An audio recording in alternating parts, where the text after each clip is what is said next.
Okay. So, na-retouch na tayo. Huwag ka muna nga kumanta, B. Pwede ba? Okay. Kanina pa tong Fortuner na nasa harap ko eh. Fortuner na naman. Ano ba to? Philippine National Car ba to?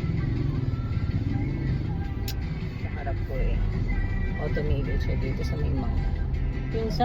Pinsan ba kita? Ay, hindi. Tsaka pinatreatment ko na din kasi sobrang dry na siya, B. Okay? So, dun nga pala ako anong pangalan kasi nun? Gabi, whatever, dito sa may Pleasantville again. Meron ako nakitang aso na pakalat-kalat. Hinahabol ko siya, yun ginawan ko pa man din siya ng pagkain, tapos tinakbuhan niya ako. Paano ngayon yan? So, ako ngayon siya hahanapin?